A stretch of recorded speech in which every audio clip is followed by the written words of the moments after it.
Dans un monde où les chances sont contre vous dès la naissance, un homme peut-il défier son destin? Le cas étrange de Robert Asafo Williams. A-t-il jamais eu une chance? A-t-il jamais eu une chance? Dès le départ, les chances étaient contre Robert Asafo Williams. Il est né dans un projet de logement de West Philadelphia, construit sur un terrain toxique et délimité par les tristement célèbres lignes rouges de la ville. Cette politique a délibérément exclu ses habitants du rêve américain, leur refusant l'accès à la propriété, aux opportunités commerciales et à l'enseignement supérieur, ce qui, en conséquence, a pratiquement prédestiné l'avenir sombre de ses habitants, y compris Asafo. L'instabilité a été aggravée par la bureaucratie. En raison d'un mandat du département de la protection sociale interdisant à un homme adulte de vivre au foyer tant que sa famille recevait l'aide sociale, le père de Robert ne pouvait pas être présent. Cette politique cruelle, censée apporter de l'aide, a plutôt déchiré les familles, brisant la dynamique familiale nucléaire. Sous cette immense pression, désormais seul responsable de Robert et de ses deux jeunes frères et sœurs, sa mère était isolée et dépassée. Tragiquement, elle s'est tournée vers l'alcool comme mécanisme d'adaptation désespéré pour échapper à sa réalité. Sans foyer stable, Robert a été ballotté de la maison d'un parent à l'autre. Ce bouleversement constant a rendu impossible une enfance normale, le privant de stabilité et de sécurité. Il a abandonné l'école publique alors qu'il n'était qu'en 5e année. Et à mesure que l'addiction de sa mère s'aggravait, la rendant incapable d'assurer ne serait-ce que les soins parentaux de base, Robert, âgé de seulement 10-11 ans, s'est retrouvé attiré par la vie de la rue, impitoyable. Ce n'était pas un acte de rébellion, mais un effort brut et désespéré pour la survie pure et simple dans un monde qu'il avait déjà laissé tomber. Pour Robert, l'enfance a rapidement cédé la place à la survie. Il a fait des allers-retours dans certains des camps pour jeunes les plus difficiles de Pennsylvanie, des endroits qui ressemblaient plus à des champs de bataille qu'à des centres de réadaptation.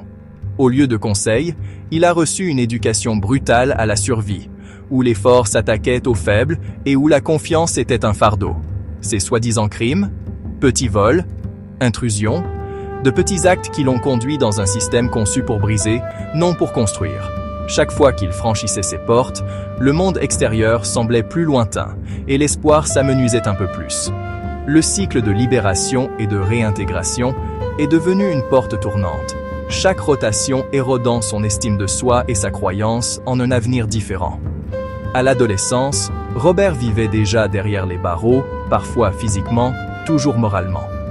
Les rues qu'il appelait chez lui étaient remplies de tentations et de dangers, des trafics de drogue à chaque coin de rue, des bars et des magasins d'alcool à chaque pâté de maison, la violence rôdant dans l'ombre. Pour les jeunes hommes noirs comme Robert, les règles étaient différentes, les chances plus minces. Le système semblait avoir déjà décidé de son destin, l'enfermant et lui offrant peu de voies légitimes pour s'en sortir. C'était un scénario préécrit auquel il se sentait impuissant à échapper. La violence est devenue une partie de son histoire. Dans son propre quartier, Robert a été blessé par balle non pas une fois, mais 3 fois. À 17 ans, à nouveau à 18 ans, et une autre fois à 19 ans. Chaque balle était une leçon brutale de mortalité. Certains de ces fragments sont toujours avec lui, des rappels silencieux d'un monde qui ne s'est jamais senti en sécurité. À 19 ans, la vie de Robert a pris un autre tournant dévastateur. Il a été arrêté pour le meurtre d'un trafiquant de drogue local. Un crime qui allait le condamner à la prison à vie sans possibilité de libération conditionnelle. En un instant, son avenir était scellé. Lorsque Robert est entré dans le système pénitentiaire pour adultes, les fonctionnaires l'ont qualifié de déficient mental, avec un QI compris entre 70 et 75. Ce détail crucial a apparemment été négligé pendant ses années de formation dans le système juvénile. C'est un chiffre qui soulève des questions difficiles. A-t-il jamais eu une réelle chance? Ou a-t-il toujours été voué à l'échec? Robert a-t-il jamais eu vraiment une chance dans la vie? Était-il responsable de sa propre chute? Ou a-t-il été abandonné, encore et encore, par le système même censé le protéger? Après près de 4 décennies derrière les barreaux, privé de la chance de fonder une famille ou de connaître les joies simples de la liberté, on est en droit de se demander, est-ce la justice ou est-ce une punition trop cruelle pour qu'un être humain puisse la supporter? Est-ce une condamnation à perpétuité ou une mort lente? Au cours de son incarcération, il a épousé une ancienne petite amie qui l'a soutenu et s'est battu non seulement pour sa liberté, mais aussi pour l'humanité même, qui lui avait été refusée dès la naissance. Malheureusement, sa femme est décédée en décembre 2021 d'une infection au Covid-19. Éloigné de sa famille biologique et suite au décès de son père, il est soutenu par sa marraine et ses enfants qui militent pour sa liberté à ce jour.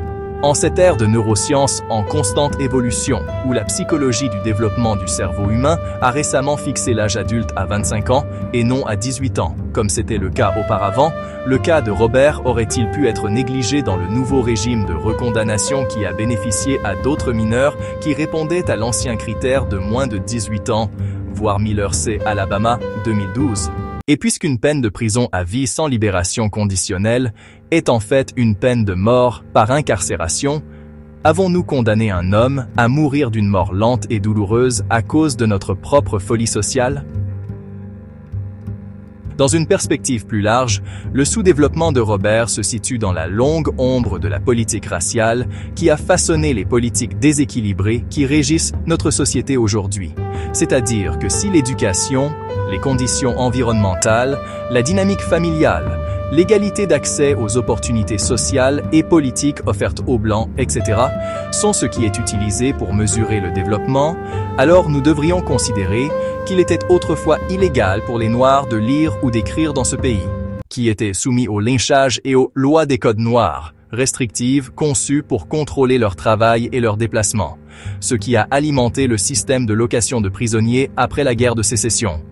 Cela a été suivi par des générations de ségrégation Jim Crow, de redlining discriminatoire, d'expérimentations médicales contraires à l'éthique, et plus encore.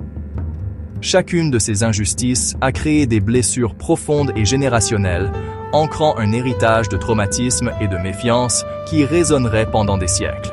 Cette longue et douloureuse histoire de déshumanisation a finalement incité notre gouvernement, sous une immense pression du mouvement des droits civiques, à modifier la Constitution américaine pour reconnaître officiellement les Noirs non seulement comme citoyens, mais comme êtres humains, y compris les droits de vote et les lois sur les droits civiques, respectivement. En fait, les mesures de discrimination positive prises par notre gouvernement en ce qui concerne les Noirs étaient une reconnaissance du fait que les Noirs et d'autres groupes minoritaires étaient si éloignés du circuit sociopolitique que de telles mesures devaient être prises pour les remettre au niveau. Pourquoi cette histoire n'a-t-elle pas été prise en compte lors de l'évaluation du développement mental des jeunes Noirs en particulier? Cela ne témoigne-t-il pas d'une circonstance propre à ce groupe racial particulier? Le poids cumulatif de cette histoire façonne inévitablement la vision du monde et l'état psychologique d'un jeune qui évolue dans un environnement aussi hostile. Lorsqu'on lui a demandé, lors d'une interview, si quelqu'un avait jamais été traduit en justice pour l'un ou l'autre des incidents de tir qu'il avait laissé le corps criblé de balles, Robert a déclaré de manière assez incrédule « Non ». C'était comme s'il ne s'attendait même pas à ce que justice soit rendue, un témoignage glaçant de ce qu'il en était venu à considérer comme un comportement normal ou acceptable dans un environnement largement caractérisé par une négligence gratuite et malveillante. Le mépris du système pour sa vie est clairement illustré par le dernier épisode de tir le 11 mars 1989. Il a été littéralement arrêté alors que le personnel médical s'occupait de ses blessures, empêchant les médecins de retirer les balles de son corps alors qu'il était immédiatement placé en garde à vue. Cette interruption brutale des soins médicaux explique la blouse d'hôpital sur sa photo d'arrestation, le sang coulant de sa bouche et les balles qui sont restées logées dans son corps pendant des années. Lorsque nous examinons la vie de Robert, chronologiquement, depuis l'âge tendre de 10 ans, il a été sous une forme ou une autre de garde de l'État, jusqu'à son arrestation finale et sa condamnation ultérieure pour meurtre au second degré à 19 ans. Son cas incarne le « pipeline école-prison », souvent évoqué en termes vagues ou théoriques. Alors, encore une fois, nous demandons, a-t-il jamais eu une chance dans la vie?